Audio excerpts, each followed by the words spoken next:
She thought it was just another ordinary morning. But everything changed, with one final email. This isn't just a story about loss. It's a letter, a moment, a silence that speaks louder than any scream, based on a true kind of heartbreak. This is Before I Say Goodbye. I will never forget that morning. The kind of morning that looks harmless from the outside. Ordinary, quiet. The kind that doesn't scream. It whispers. And then it breaks everything. I was sitting at the kitchen table in my faded cream pajama top, the one with the fraying cuffs and a tiny coffee stain from 2 weeks ago. My hand was wrapped around a mug of black coffee, still warm, still untouched. Adam had made it just before leaving for work, like he always did. He knew I never finished it. He made it anyway.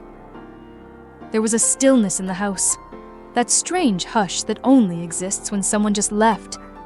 Not minutes ago, not hours ago, just left. His shoes weren't fully tucked into the rack. His cologne still lingered in the hallway, and his gray shirt, the one with the missing collar button, was hanging over the back of the dining chair.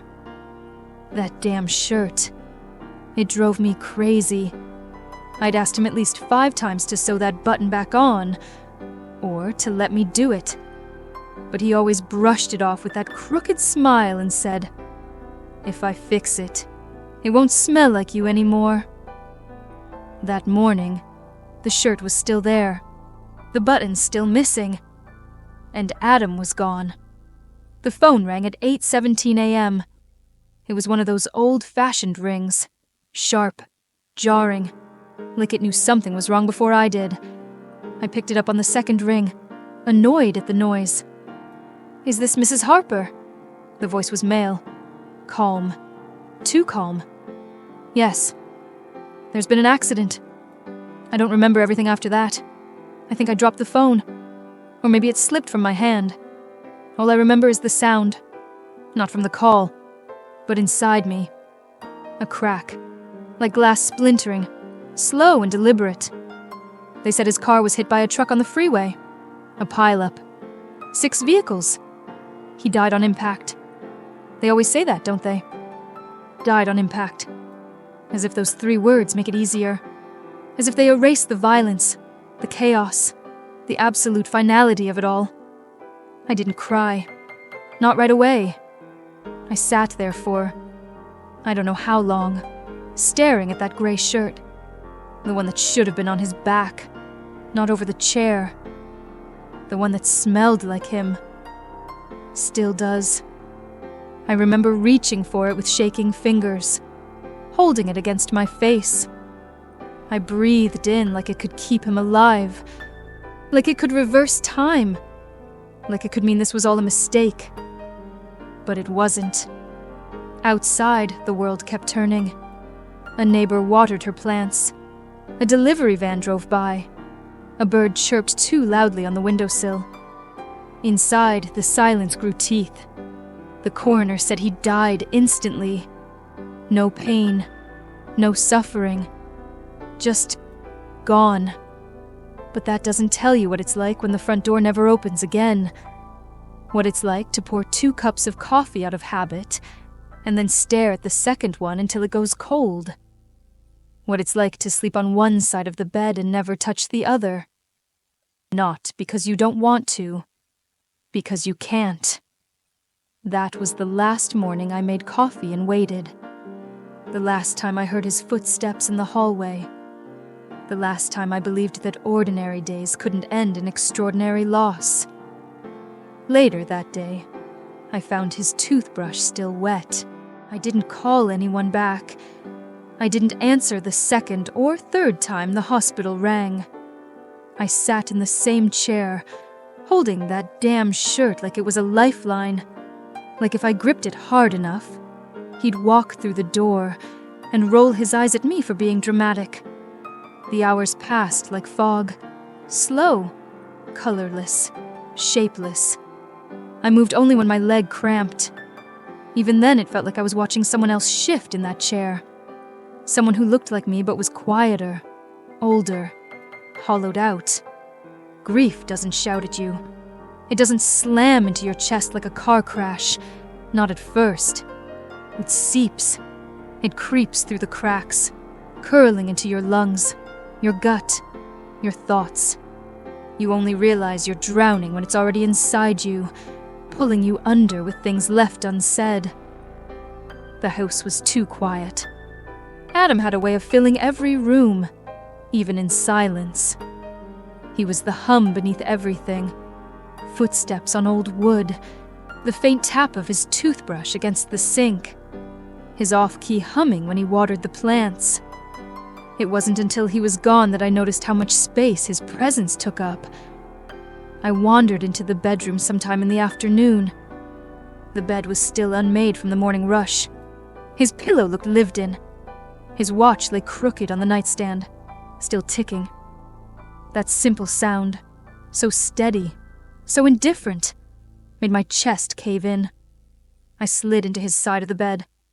It smelled like him. Not cologne, not laundry detergent. Him. His warmth, his skin, the faint trace of his shampoo. I buried my face in the pillow and waited to fall asleep, or cry, or disappear. None of those things happened. Instead, memories crept in. The first time he'd kissed me. Awkward, nervous, too fast. The way he'd proposed, dropping the ring in a latte and then panicking when I almost drank it. The late-night arguments over stupid things. Who left the light on? Who forgot to buy eggs? Who was more stubborn? The Sunday mornings where we'd lie in bed reading silently but with our legs tangled. All of it came back in full color. And the more I remembered, the more it hurt. Because it wasn't just the man who died that I lost. It was the version of myself that only existed with him.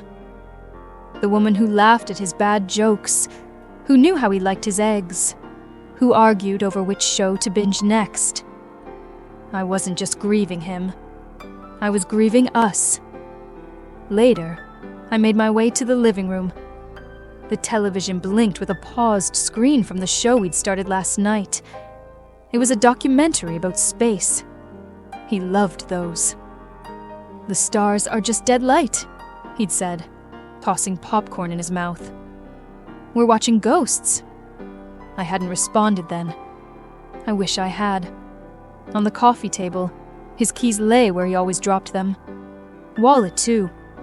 His phone was in his coat pocket by the door. Everything's still there. Everything except him. My phone buzzed with messages. Calls from the hospital. From his mother. From his boss. I didn't answer any. I didn't know how to say the words out loud yet. He's gone. How could I say that and still breathe? Evening fell slowly, like it was being cautious around me. The golden hour light filtered through the blinds, casting long, warm shadows across our living room. I stared at them, letting the silence build, until it felt unbearable. And then I spoke, out loud. Just one word. "Adam." I knew he wouldn't answer, but I needed to hear his name in the room again. Needed to remind the walls that he'd existed. When night came, I couldn't sleep. I lay in bed, turning to the side where he should have been.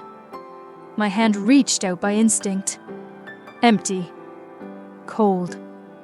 I stared at the ceiling for hours, counting seconds between the ticking of his watch, still on the nightstand. I wondered if I should stop it, if stopping it would make the pain freeze too. But I didn't. I let it tick. Let time move. Because even when someone's gone, the world doesn't stop. It just forgets to ask if you're ready. It started with his laptop. 3 days after the funeral, I found it sitting on the hallway table, exactly where he'd left it. Half zipped in its navy blue case, charger still wound too tightly. It felt strange touching something so ordinary, inanimate. but I couldn't explain the pull. The house had grown quiet in a way I hated. I needed to hear his voice again somehow. I needed to feel closer, even if it meant chasing echoes. I opened the laptop and powered it on. His password screen blinked at me. I didn't know the password. My stomach dropped. After 7 years of marriage, I still didn't know his damn password. The guilt came fast, sharp. What kind of wife doesn't know? But then again, he didn't know mine either. We were close, but not invasive. Loving, but private. Or maybe we just believed we had more time to share the rest. I guessed. Our wedding date. His birthday. The name of our first dog. All wrong. Then I tried my name. Just my name. It opened. I don't know why that made me cry more than the funeral did. Maybe because it felt like a secret gift he'd left behind. Maybe because it meant, in some small way, he had always expected I'd need to be here someday. The desktop was cluttered, half-finished reports, folders of vacation photos, bookmarked recipes he never made. I hovered over one folder labeled letters. Something about the word felt wrong, heavy, like it didn't belong in a sea of grocery lists and expense spreadsheets. I clicked. Inside were 22 files, all Word documents, all titled by date. The earliest one was almost 2 years old. The most recent was just 3 weeks ago. I opened the first one. My hands shook so much I nearly closed it again, but I forced myself to read. March 4th. Hey love, you're asleep next to me while I write this. It's raining outside, and your breathing has this little hitch every time you exhale. It's the kind of thing I should have recorded, just to remember how peace sounds. I don't know why I'm writing. I guess I'm afraid. There's something in my chest lately, not just tightness. Something bigger, like something's going to happen, something I won't be ready for. And I keep thinking, what if I don't get to say everything I should? So I'm going to start writing you letters. Maybe I'll give them to you someday. Maybe I won't, but I want them somewhere, just in case. Because I love you. And I'm not sure I say it the way you deserve. Always, Adam. I didn't move for a long time. It was his voice, his rhythm, the way he wrote love in the first line without hesitation, the way he always signed off with always. And this wasn't some journal. These were for me. All of them. I opened the second letter, then the third, then the 10th. Each one captured something different. Moments we lived, but I never noticed he was watching. The night I got too drunk on our anniversary and he carried me up the stairs, laughing the whole way. The time I got a promotion and cried in the bathtub because I didn't feel good enough. The day he saw me reading alone on the porch and realized I was the person he'd always been looking for. There was a letter he wrote after our worst argument. He hadn't slept that night, apparently. He'd stayed on the couch and written, "You frustrate me, and God, I love you for it, because it means you're alive and opinionated and not afraid to push back. I'd rather fight with you than smile with anyone else." I read every word like it was a last breath, a piece of him I'd almost missed. It was as if I had found a version of Adam I'd never met, one who questioned, who feared, who adored. I had spent years loving a man I thought I knew inside and out, but these letters made me realize how much we still had left to uncover. And now I never would. I reached the most recent one, dated just 3 weeks before the accident. I hesitated. My heart beat faster than I could control. Something about it felt different. Its title was simple, Truth. I stared at it for a long time, unsure if I was ready. What truth? What could possibly be left to say? But my hand clicked before my mind could stop it. Date, March 7th. Hey, love. I don't know if I'll ever show you this. Maybe it's just for me, but I need to put it down somewhere. I almost left you. Those 4 words sat on the screen like a punch to the chest. I blinked, unsure if I'd read them right. I went back to the beginning, reread it, and again. He almost left me. Last winter, I thought about packing a bag. There were nights I lay next to you and felt so distant, like we were continents apart under the same quilt. You would turn away in your sleep. I stopped reaching out. You stopped asking if something was wrong. We drifted. I convinced myself that maybe we weren't meant to last. The paragraph blurred. My eyes stung. I felt the heat of heartbreak all over again, but this time it was retroactive, like mourning something I hadn't even known I'd lost. The house felt cold. The meals were quieter. We argued about stupid things. Money, the laundry, why I always left the toothpaste cap off. But then something happened. I don't even remember the moment exactly. Maybe it was that Thursday when you stayed up with me until 2 a.m. while I finished a project for work, even though you had your own deadline the next day. Maybe it was the way you laughed at my dumb dad jokes, even when you were clearly exhausted. Maybe it was when you kissed my forehead during that flu week and said, "Don't you dare die, idiot." Whatever it was, I started seeing you again, really seeing you. I realized I wasn't falling out of love. I was falling into fear. Fear that we were becoming too ordinary, too quiet, too safe. I thought that meant we were broken. But we weren't. We were building something that didn't need fireworks to matter. I stayed. Because I love you more in the silence than I ever did in the noise. Always, Adam. I didn't realize I'd been crying until a tear dropped onto the laptop's trackpad. He almost left. And I never knew. He stayed. And I never thanked him. How many times had I looked at him and seen a man who was just there? Just Adam. Predictable and present. I hadn't known he had doubts. I hadn't known he chose me again after the storm. And now he was gone. I wanted to scream. At him. At myself. At the universe for not giving us more time. Instead, I reread the email. Again. And again. Until I memorized every sentence. He stayed. He stayed. Something inside me cracked open then. Not from grief, but from guilt. Not because he'd thought of leaving, but because I hadn't known. I hadn't seen it in his eyes. Hadn't heard it in his voice. Hadn't felt the weight he'd carried next to me in bed. I started looking back, memory by memory, searching for signs. Was he quieter that winter? Did he pause longer before saying, "I love you"? Did he hug me tighter at night? I didn't know. I couldn't remember clearly anymore. It all blurred. But he hadn't left, and that meant something. He had walked through his own doubts and chosen me again. Not out of obligation. Not because we had a mortgage or a joint Spotify account, but because he still loved me in the quiet.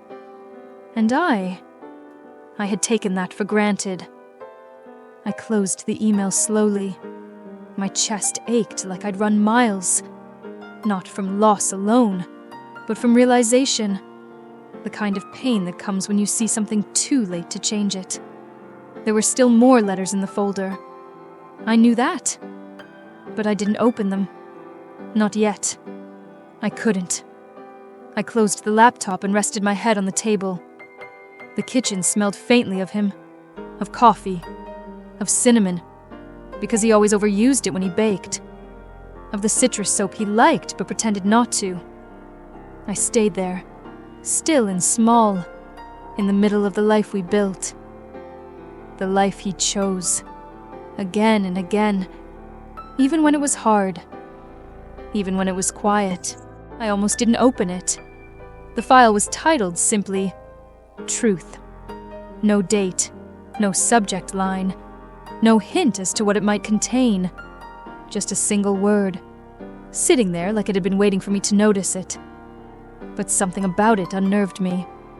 The other letters had been soft, bittersweet, aching with quiet love. But this one felt like it carried weight, like it might shift the ground beneath everything I thought I knew. Still, my finger clicked before my mind could stop it. The document opened, and there it was, the first line. I almost left you. The breath caught in my throat. My hand went cold against the trackpad. I reread it. I almost left you. I don't know how long I stared at those 4 words. Long enough for the edges of the screen to blur.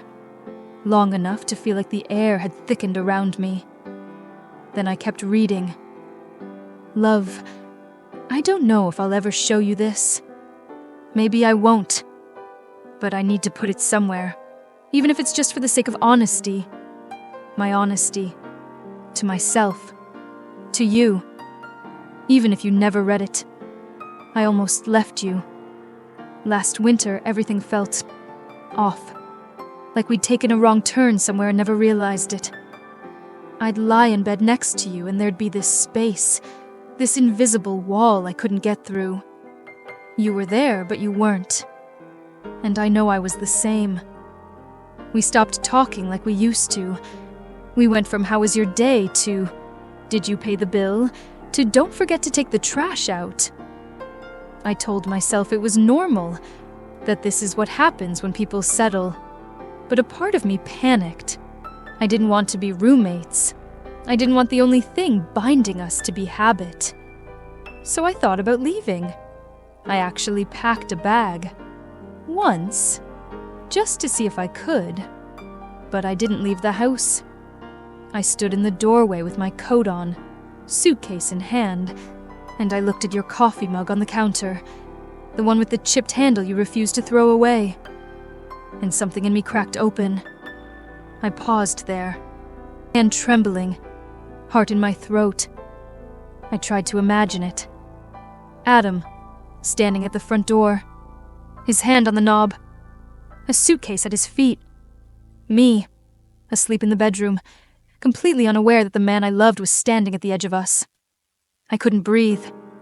And yet, I read on. It wasn't the mug, not really. It was what it meant. That we weren't done. That we still had rituals and stupid jokes and late-night leftovers and unfinished conversations. That night, instead of walking out, I made you tea. You didn't notice how shaky my hands were. You were watching that crime show you love, curled up on the couch with that blanket that's more whole than fabric. You smiled when I handed you the mug. And that smile made me stay. The tears came hot and fast. Not because he'd almost left, but because he didn't. Because he chose to stay. Silently. Without demanding anything in return. Without guilt-tripping or confessing or making it dramatic. He stayed. And he made tea. He stayed. And I didn't even know. I thought back to that winter. Yes, it had felt cold between us. But I'd blamed work, stress, the grayness of January. I had known how close I was to losing him, and I had done nothing to stop it. I read the rest of the letter through blurred vision. I don't know if we'll ever talk about this. Maybe I'll delete this before you see it. Maybe not. But I needed you to know in some way that choosing you wasn't automatic. It was deliberate. And I would do it again, because I don't want fireworks anymore. I want the comfort of your silence. I want the fight about the dishwasher. I want to see you in the morning light, eyes half closed, mumbling about how you forgot to defrost the chicken. I want the ordinary, with you, because loving you, even in the dull moments, is the most extraordinary thing I've ever done. Always. Adam. I lowered the laptop lid slowly, as if closing it too fast might erase the words. Then I sat there, silent, still. My chest ached, not from betrayal, but from recognition. He had doubted. He had almost left. And yet he hadn't. He had loved me enough to stay, not out of comfort, not out of fear, but out of choice. And God, I had no idea. I felt like I'd found a photograph of a moment I'd lived but never really seen. One where he was making a decision that would change the course of everything, while I sipped tea on the couch and thought everything was normal. It humbled me, broke me, healed me in ways I didn't yet understand. I pressed my palm to the lid of the laptop. "Thank you," I whispered. And then softer. "I'm sorry." Not because I'd done anything wrong, but because I had never realized how brave staying could be. After I read the letter, I sat in stillness for a long time. Not the numb kind of stillness that follows a funeral. This was different. This was the silence of something sinking in. Something too big to process all at once. Adam had almost left. Then he stayed.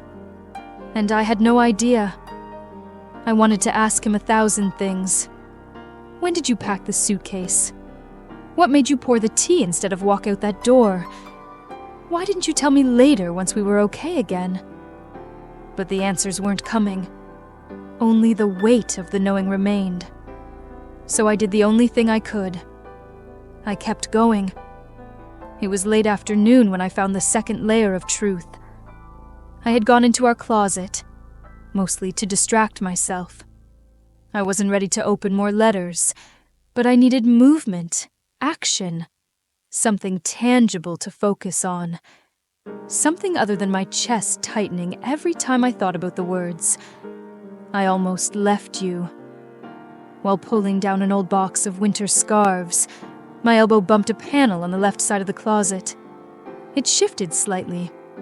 I'd seen that panel for years and never thought to touch it. But something in me, curiosity, grief, fate, made me press harder. It popped open. Behind it, a hollow space. Narrow. About the width of a shoebox, running down the inside wall. Inside was a small wooden box. Dark oak. Worn edges. No lock. My breath caught. I lifted it out with both hands. It was heavier than I expected. I sat on the edge of the bed and slowly opened the lid. Inside, 3 items. A manila envelope. A small leather notebook, the kind he never used. A flash drive. I picked up the notebook first. On the first page, written in his messy, slanted handwriting, "If something happens to me." My throat closed. This wasn't just a love letter. This was preparation. I flipped through the pages. They weren't like the digital letters. This wasn't poetic. This was practical. Real. He'd written out medical contacts, passwords, bank accounts, life insurance policy numbers. And in between, little notes. "Please don't sell the books. Give them to a library or school. Some of them still have my notes in the margins. Let her keep the coffee machine. She won't want to, but it's the one I know she likes. If she finds this after I'm gone, tell her I was never scared of dying. Just of not getting to love her longer." Tears streamed down my face, quiet and steady. He wasn't just preparing for death. He was trying to leave kindness behind. Next, the envelope. I slid out its contents. Printed test results, appointment confirmations, blood work summaries.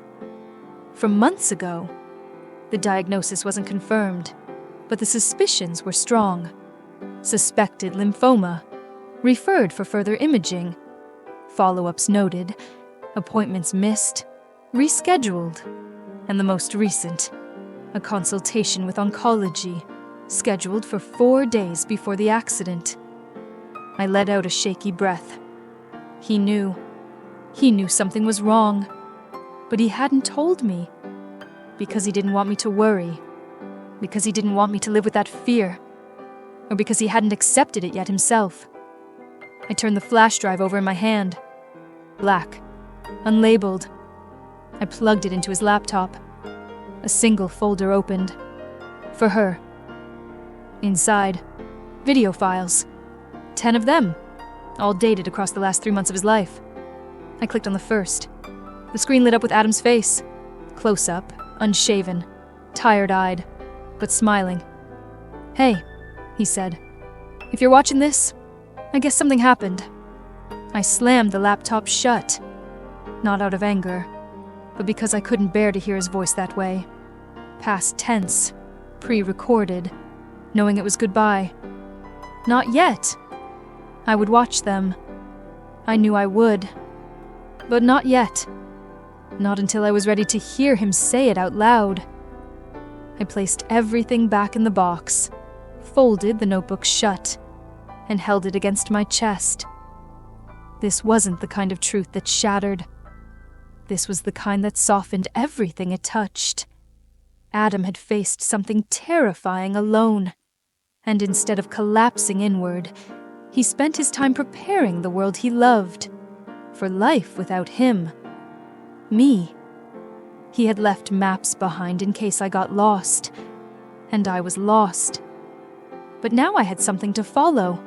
There's a difference between knowing someone is gone and understanding that they meant to leave you gently. That kind of understanding doesn't arrive in a single wave. It seeps in, slowly, painfully, with every hidden note, every quiet decision, every unspoken truth you stumble upon after they're no longer around to explain it. And Adam had left me more than just love letters. He left me a trail, a map through the wreckage. The notebook in the wooden box had said it plainly. If something happens to me. But it was the medical files that brought the weight of finality crashing down. Lab results, imaging referrals, notes in Adam's own handwriting next to each entry. Follow-up Logau's Dr. Jensen. Don't cancel again. Tell her, eventually. Maybe. Not until I know for sure. He never knew for sure, but he knew enough. The oncology consultation was scheduled for 4 days before he died. 4 days. He never made it to that appointment. Instead, he was hit by a truck in a 6-car collision on a rainy highway he'd driven 100 times. And here's the part that felt like a cruel joke. He might have survived the diagnosis. Lymphoma, caught early, has chances. But fate didn't wait for the results. Fate had already drawn its conclusion. It wasn't the cancer that took him. It was time. I sat at the kitchen table for hours, spreading out the papers like puzzle pieces, looking for something. Answers, patterns, peace, anything. Instead, I found questions I couldn't ask. Why didn't you tell me? Why didn't you let me walk through it with you? Why did you protect me when I would have done anything to protect you?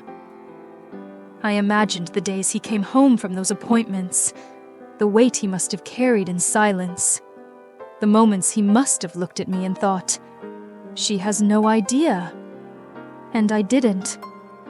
I was laughing at shows, planning vacations, arguing about laundry, living inside a world where death was still a distant concept. But Adam, he was already preparing to say goodbye, not with desperation, but with intention. I went back to the flash drive, the one labeled "For Her." The first video had been too much earlier. But now I needed to hear his voice again. Not the Adam I remembered, but the Adam who had been preparing, who had something to say from the edge of leaving. I opened the file. His face appeared on the screen, a little grainy from the lighting, but still him. His eyes were tired but clear. His hair was messy. There was a mug in his hand. Probably tea he'd never finish. "Hey," he said, his voice soft, slow. "If you're watching this, I guess I'm not there anymore." He smiled. Not sad, gentle, like he was trying to take care of me from a place I couldn't reach. I don't want this to be dramatic. No tears, okay? You've probably cried enough. I wanted to say a few things. Stuff I'm too scared to say in person. Or maybe I just didn't know how. He paused, took a sip, exhaled. I might be sick. I don't know yet. But I've had this feeling, this gut sense, that time's speeding up on me. And I don't want to waste what's left trying to be brave in front of you. I want to use it to love you better. I bit my lips so hard it bled. My whole body trembled. I've been writing to you, he continued. You'll probably find those. I hope they help. But this is me, raw. No edits. He leaned closer. I love you, okay? Not in a perfect way. God knows we've fought. But in a real way. In a way that made me pack a bag and still come back. In a way that made even the worst days worth showing up for. His eyes flicked away, then back. If I don't make it, I need you to keep living. Not just surviving. Living. Try that pottery class. Take the damn road trip to Oregon. Laugh. Fall in love again if it happens. Don't feel guilty. That's not betrayal. That's grace. The screen went still for a second before he added, voice lower now. And when you think of me, don't think of the guy who got sick or hit by a truck. Think of me carrying 4 bags of groceries in one trip because I refused to come back. Think of me trying to dance in the kitchen while you burned dinner. Think of me the way I lived. Stubborn, loud, and completely smitten with you. The video ended. Just like that. I sat in the dark, laptop open, mouth pressed to my fist, trying not to fall apart. Not from the pain, but from the beauty of it. He had died without finishing his goodbye, but he had started it long before the crash. In every email, every detail planned, every word whispered into a camera. He had left me everything I needed except one thing. More time. But maybe, just maybe, he knew I'd find a way to live with that. There was no ceremony, no violin music in the background.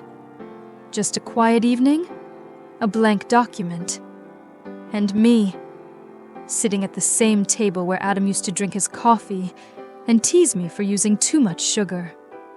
Sitting in the silence he left behind, with all his words echoing in my chest. This time the letter was mine. My hands hovered over the keys. I had no idea what to say. How do you write a letter to someone who already said everything? How do you say goodbye to someone who spent his last months preparing you to live without him? But the cursor blinked, waiting, and something in me whispered, say it. Say all of it. So I did. April 6th. Adam, I found it all. The notebook, the letters, the flash drive, the videos, every single thing you left behind for me. Like breadcrumbs in a forest I didn't know I was lost in. You prepared for this. You walked into the storm with a steady heart and quiet courage. And I was still standing in the sun, thinking the clouds were just passing shadows. I wasn't ready, but you knew I wouldn't be. So you left a map. Not back to you, but forward. Toward a version of life where you're not beside me, but you're still with me.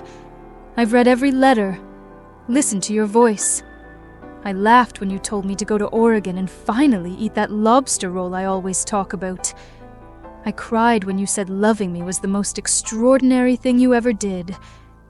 Do you know what the hardest part is, Adam? It's not that you're gone.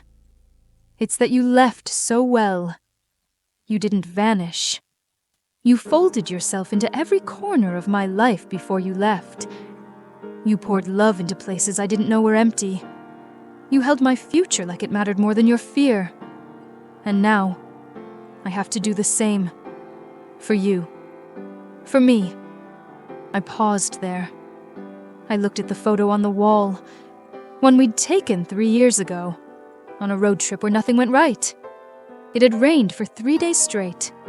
We got lost twice. I caught a cold. But in the picture, we were laughing, soaking wet, lost, together. I smiled. Then I kept writing. I forgive you for not telling me sooner. Not because it didn't hurt. It did. God, it did. But I understand now. You didn't want me to watch you fade.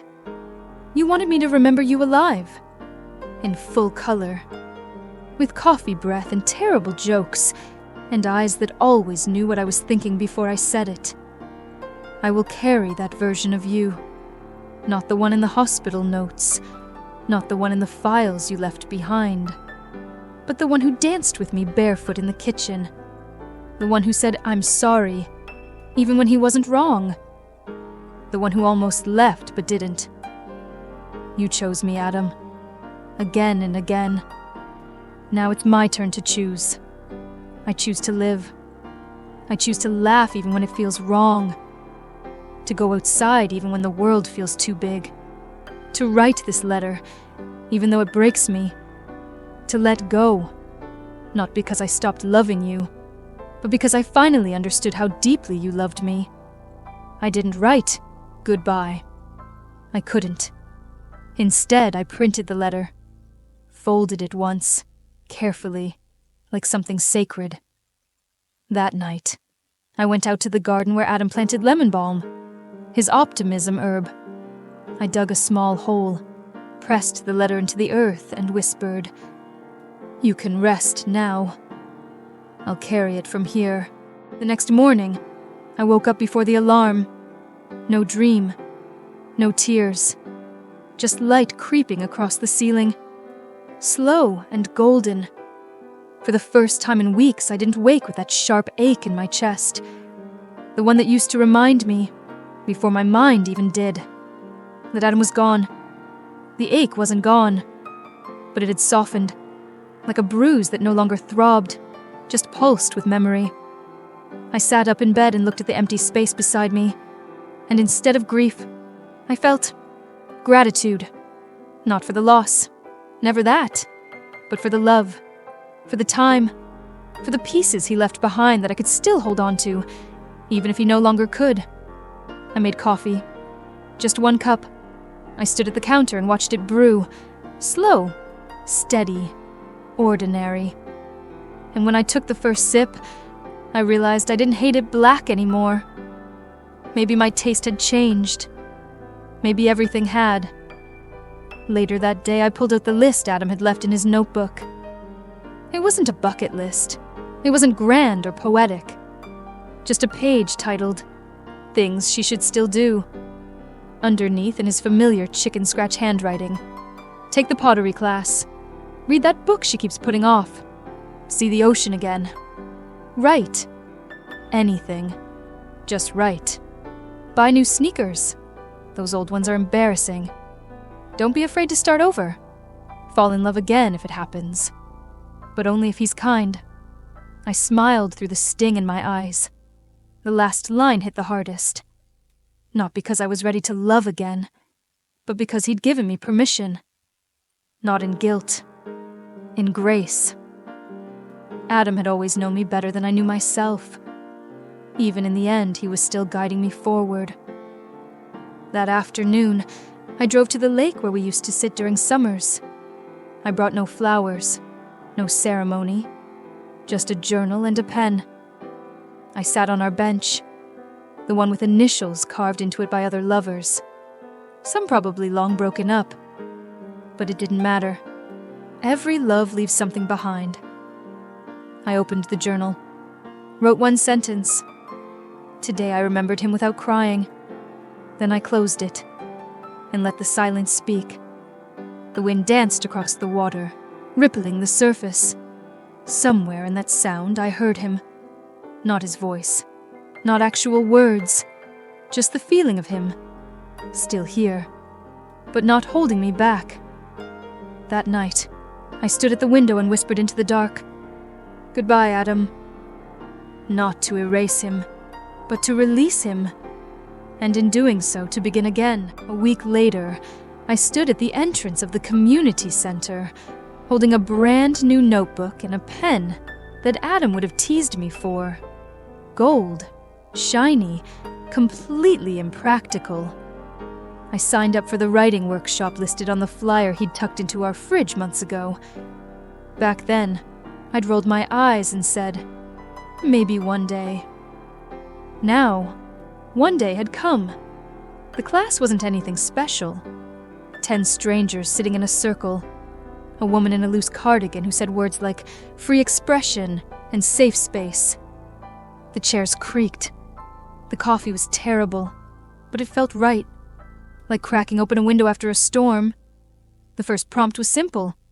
Write about something you lost. Everyone around me sighed. Pens hovered, unsure. Mine didn't. I lost a man who loved me quietly, who wrote letters instead of speeches, who taught me that silence can be sacred, who died preparing me to live. When I looked up, I wasn't crying. That, in itself, was a miracle. Later that week, I did another thing on Adam's list. I donated his books. Not all of them. I kept the ones with notes in the margins, the sarcastic comments, the underlined metaphors, the circled lines he thought were too dramatic. But the rest went to the local library. When I handed the boxes over, I told the librarian, "These belong to someone who believed stories could save you." She smiled and said, "Then they'll definitely save someone else." I walked out feeling lighter. At night, the ache still visited, but it no longer consumed. Grief had become a guest. One I offered tea in silence, one I didn't try to chase away. One morning, while brushing my teeth, I caught my reflection and realized I looked new, not different, just more alive, like someone who had been cracked open and rebuilt, not with glue, with gold. The Japanese call it kintsugi, the art of mending broken pottery with gold, making the fractures part of the beauty. Adam would have loved that. Then came the ocean. I drove 6 hours, windows down, music loud. I brought the mug he loved, and a bag of cinnamon rolls from the bakery he always swore used too much sugar. When I reached the shoreline, I walked barefoot into the cold surf and whispered, "I'm here." No answer, no sign, just the crash of waves, the cry of gulls, and the sky, endless and blue. I sat on the sand and wrote him one last note. "Dear Adam, I made it. I'm here, just like you said I would be. You were right. The salt does smell like beginning. The wind does carry memory. And me, I'm still learning to live with your absence, but I'm doing it with your voice in my head, reminding me to keep going. I don't know where the road leads now, but I know you'd want me to walk it. So I will. With every step, I carry you, not as grief, but as gratitude. Always." Me, I folded the note, placed it in a bottle, and let the tide take it. I didn't watch it drift too long. Some things are meant to go forward. Just like me, some goodbyes aren't said with words. They're hidden in the things we leave behind. If this story stayed with you, share it with someone before it's too late, and subscribe for more stories that linger long after they end.